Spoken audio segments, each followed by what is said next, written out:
Audio Jungle.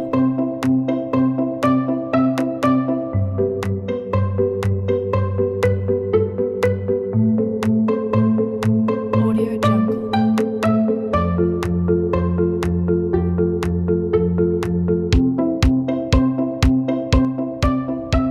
Assalamualaikum warahmatullahi wabarakatuh.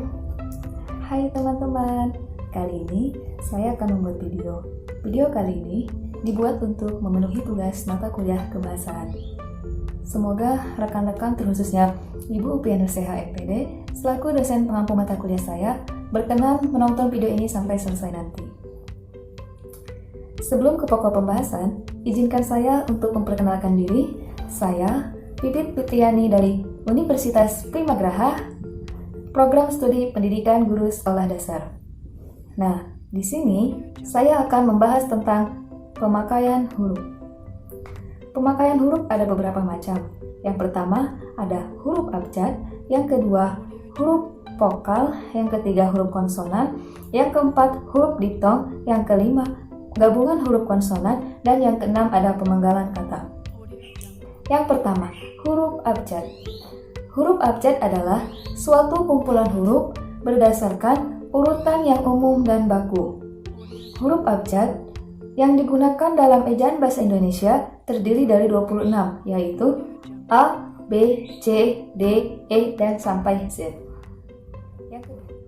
Yang kedua, huruf vokal. Huruf vokal yaitu huruf yang melambangkan vokal dalam bahasa Indonesia. Huruf vokal terdiri dari 5, yaitu A, I, U, E, dan O. Yang ketiga, huruf konsonan. Huruf konsonan yaitu huruf yang melambangkan konsonan dalam bahasa Indonesia. Huruf konsonan terdiri dari B, C, D, F, G, H, J, K, L, M, N, P, Q, R, S, T, P, W, X, Y, dan Z. Yang keempat, huruf diftong. Huruf diftong adalah dua vokal yang diucapkan sekaligus. Di dalam bahasa Indonesia, terdapat diftong yang dilambangkan dengan ai, au, dan oi. Misalnya, contohnya yaitu ainun, aula, dan amboy. Yang kelima, gabungan huruf konsonan.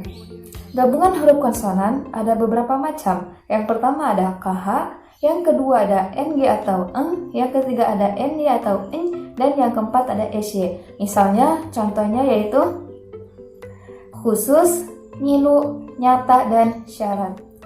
Yang keenam, pemenggalan kata. Pemenggalan kata pada kata dasar dilakukan sebagai berikut. Yang pertama, jika di tengah kata ada vokal yang berurutan, pemenggalan dilakukan di antara kedua huruf vokal itu.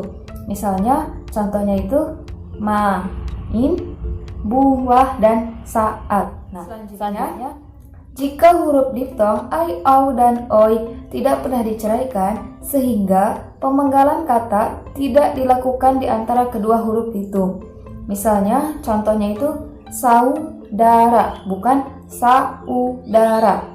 Selanjutnya, jika di tengah kata ada huruf konsonan, termasuk gabungan huruf konsonan, di antara dua buah huruf vokal, pemenggalan dilakukan sebelum huruf konsonan. Misalnya, contohnya itu bapak atau dengar.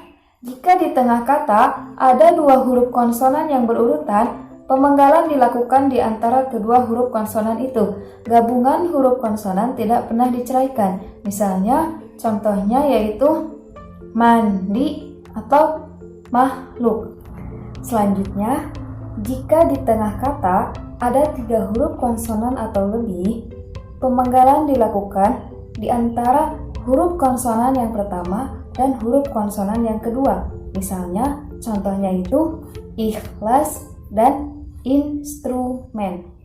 Selanjutnya, imbuhan akhiran dan imbuhan awalan dapat dipenggal pada pergantian garis. Misalnya, contohnya itu membantu atau merasakan.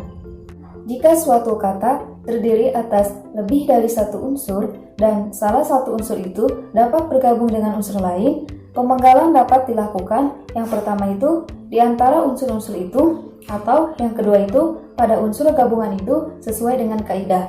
Misalnya, contohnya yaitu biografi atau biografi.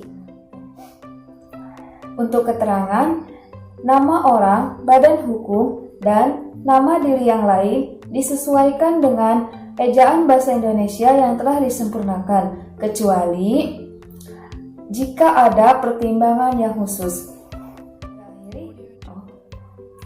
Sekian dari saya, kurang dan lebihnya mohon maaf. Wassalamualaikum warahmatullahi wabarakatuh.